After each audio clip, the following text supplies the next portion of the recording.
ওই ফকিন্নের ফোলারা এতদিন পর্যন্ত যে জুলুসের বেদাত কইলি, তোর আব্বা ডক্টর মোহাম্মদ ইউনূস সাহেবকে কইয়া দিয়া গেল যে সুন্দর কইরা এই শোভাযাত্রা কইরো, তো কই তোর আব্বারে কিছু কস না, কারণ করলে আমার দাঁত থাকতো না, হাত করা ফরন লাগবে।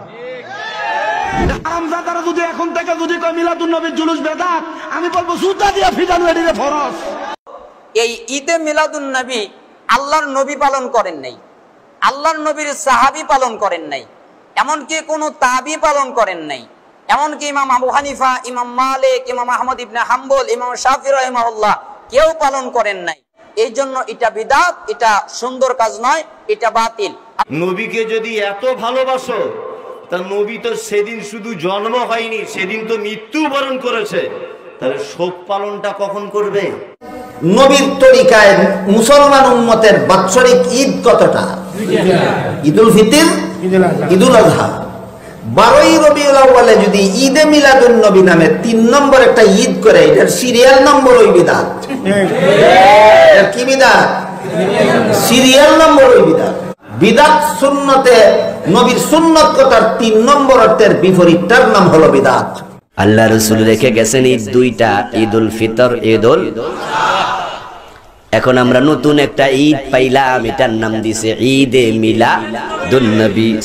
আমার বন্ধু শুধু ঈদে বাড়ায় নাই, ঈদ বাড়ানোর পরে ওনারা স্লোগান দিতেছে সকল ঈদের সেরা ঈদ ঈদে মিলাদুন নবী। এমন স্লোগান আছে না নাই?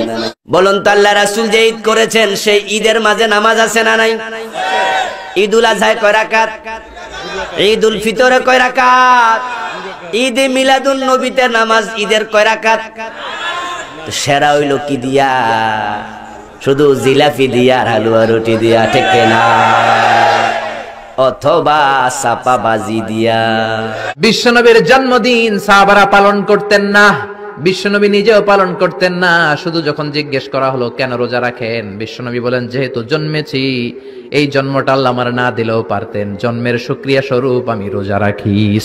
এজন্য 12ই রবিউল আউয়ালে যদি কিছু পালন করতে চান খালি রোজা রাখবেন, কিন্তু ওই দিন মিষ্টি আর হালুয়া আছে না নাই? জশ্নে জুলুসে আছে না নাই? পহেলা বৈশাখ পালন করা আর ঈদে মিলাদুন নবী পালন করার মধ্যে কোনো পার্থক্য নাই। ওরাও বেহায়া, বেদাতিরাও বেহায়া। ঈদে মিলাদুন নবী এটা ইসলামের একটা বড় বিদআত। ইসলামের প্রথম 600 বছরে এই শব্দটা আপনারা পাবেন না। রাসূল আকরাম সাল্লাল্লাহু আলাইহি সাল্লামের জন্ম দিবস উদযাপন করার যে কালচার আমাদের সমাজে রয়েছে, এর কোনো নির্দেশনা কোরআন হাদিসে দেওয়া হয়নি। রবিউল আউয়াল মাস আসলেই আমরা ঈদে মিলাদুন নবী উদযাপনের চিত্র এবং দৃশ্য আমাদের সমাজে দেখতে পাই, এরকম কোন নির্দেশনা হাদিসে দেওয়া হয়নি। সুতরাং ইসলামে যেটা নেই, সাহাবীরা যেটা করেন নাই, আপনি যদি এই রবিউল আউয়াল মাস এসে ঈদে মিলাদুন নবী নতুন করে আরেকটা ঈদ চালু করেন, নবীজি আমাদের ঈদ দিয়েছেন দুইটা, ঈদুল আযহা, ঈদুল ফিতর। ঈদুল আযহা, ঈদুল ফিতর বাদ দিয়ে কেউ যদি ঈদে মিলাদুন নবীর নাম নিয়ে আরেকটা অনুষ্ঠান চালু করে, ওটা তো সিরিয়াল নাম্বারই নেই। যারা এটাকে রাসূল সাল্লাল্লাহু আলাইহি ওয়াসাল্লামের জন্মকে কেন্দ্র করে ঈদে মিলাদুন নবী পালন করেন, আমরা মনে করি তারা এই কাজটি ঠিক করেন না। যে কোনো ব্যক্তির জন্মদিন পালন করা, স্মরণ রাখার জন্য সেটা হারাম, পরিষ্কার।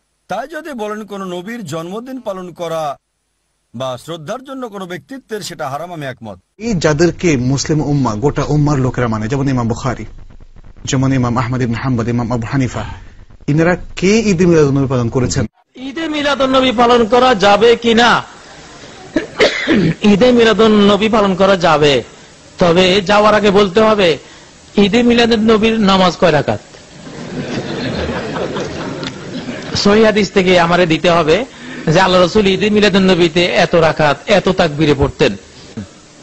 ঈদ মানেই তো সেখানে ঈদের 2 রাকাত অন্তত সালাত লাগবে। এই চোরগুলি ঈদের কোনো কিছুই প্রমাণ করতে পারতেছে না, শুধুই খামাখা এগুলি চোর। এগুলি কি চোরের আরো বত্তর। তো আপনাকে কি কোরআন এবং হাদিস দিয়ে প্রিয় নবী মুহাম্মদ রাসূলুল্লাহ সাল্লাল্লাহু আলাইহি ওয়াসাল্লাম ভালোবাসার পদ্ধতি জানতে হবে না? আপনি খেয়াল খুশি যে নবীর জন্মবার্ষিকী পালন করে আমি মহব্বত প্রকাশ করব না, এটা চলবে না। ঈদে মিলাদুন নবী এই শব্দটা হলো নব্য বেদাতের বড় অংশ।